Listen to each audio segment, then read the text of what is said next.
সুপ্রিয় দর্শক আসসালামু আলাইকুম। বরাবরের মতো আবারও আপনাদের সামনে হাজির হয়েছি নতুন রেসিপি নিয়ে। আজকে আমার রেসিপি পালং চিকেন। আর এই পালং চিকেনটা বাংলাদেশ থেকে কিন্তু ইন্ডিয়াতে খুবই জনপ্রিয়। পালং চিকেনটা কিন্তু খেতে অসম্ভব মজা হয়। আমি যখন ফার্স্ট খেয়েছি আমার কাছে অসম্ভব ভালো লেগেছে। সাথে তো সব ধরনের টিপস অ্যান্ড ট্রিক্স থাকছেই। তো ভিডিওটি ফার্স্ট টু লাস্ট দেখতে থাকুন, আশা করছি আপনাদের কাছে ভালো লাগবে।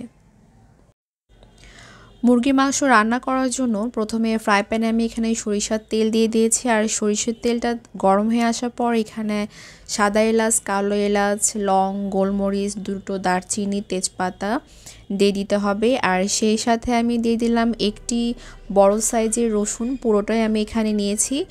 আমি এখানে কোয়াগুলা দিয়ে দিলাম। আপনারা চাইলে এখানে রসুন বাটাও এখানে অ্যাড করতে পারেন, সেক্ষেত্রে 1.5 টেবিল চামচ রসুন বাটা অ্যাড করলে এনাফ। 1 কাপের মতো এখানে আমি পেঁয়াজ কুচি অ্যাড করে দিলাম। পেঁয়াজ আর রসুন, গরম মশলা তেলের ভেতরে ভালোভাবে ভেজে নিতে হবে। যতক্ষণ না পর্যন্ত পেঁয়াজের কালারটা চেঞ্জ হয়ে আসছে সে পর্যন্ত ভাজতে হবে। যখন চেঞ্জ হয়ে আসবে ঠিক সে পর্যায়ে এখানে 2 চা চামচ এখানে আদা বাটা অ্যাড করে দিতে হবে। আদা বাটা অ্যাড করে দেওয়ার পর তেলের ভিতরে মিনিট 5 মতো ভেজে নিতে হবে। যখন ভাজা হয়ে যাবে ঠিক সে পর্যায়ে আমি যে মুরগির মাংসটা এখানে রেখেছিলাম আগে থেকে ওয়াশ করে, সেই মুরগির মাংসটা দিয়ে দিতে হবে। মুরগির মাংসটা দেওয়ার পর মশলাগুলোর সাথে একটু ভালোভাবে ভেজে নিতে হবে। যখন ভাজা হয়ে যাবে ঠিক সে পর্যায়ে এখানে 1 চামচ হলুদ গুঁড়ো, 1 চামচ একটু বেশি মানে 1.5 চা চামচ এখানে জিরে ও ধনের গুঁড়ো, আর ঝালের জন্য এখানে আমি দিলাম 2 চা চামচ মানে 2.5 চা চামচ এখানে লাল মরিচের গুঁড়ো অ্যাড করে দিলাম। আর স্বাদ মতো দিয়ে দিলাম লবণ। সব কিছু মশলা দিয়ে খুব ভালোভাবে এটা কষিয়ে নিতে হবে। আর পালং চিকেন কিন্তু খেতে কিন্তু অসাধারণ লাগে। মশলাগুলো দিয়ে খুব ভালোভাবে এটা কষিয়ে নিতে হবে। আর কষানোর পর দেখবেন যে তেল আর মশলা কিন্তু দুটোই সেপারেট হয়ে গেছে। ঠিক সে পর্যায়ে পুরোপুরিভাবে রান্না করার জন্য আমি এখানে ফুটন্ত গরম পানি অ্যাড করে দিলাম। এক্সট্রা আমি কোনো পানি এখানে অ্যাড করব না, যে পানিটা দিয়েছি সে পানি দিয়ে মাংসটা সেদ্ধ হয়ে যাবে।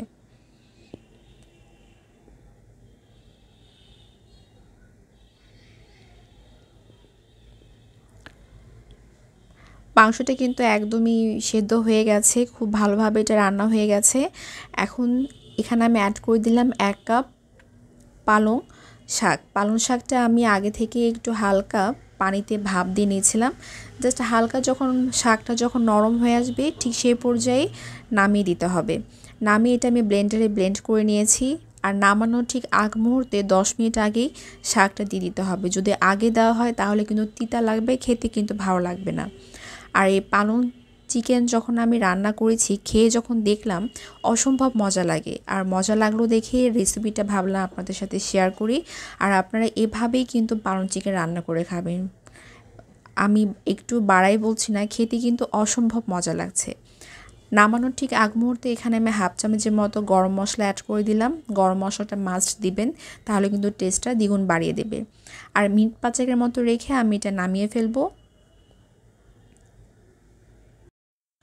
পালং চিকেন একদমই হয়ে গেছে, আমি এখন নামিয়ে আপনাদেরকে সার্ভ করে দেখাচ্ছি। সুপ্রিয় দর্শক, পালং চিকেন একদমই কমপ্লিট।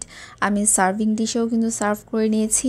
দেখুন দেখতে কিন্তু অসাধারণ লাগছে, আর খেতেও মাশাআল্লাহ অসাধারণ হয়েছে। আপনারা যখন তৈরি করবেন, তৈরি করে যখন খাবেন তখনই বুঝতে পারবেন যে আমি একটু বাড়িয়ে বলছি না।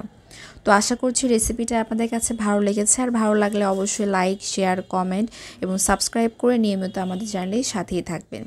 দেখা হবে নেক্সট ভিডিওতে নতুন কোনো রেসিপি নিয়ে। আল্লাহ হাফেজ।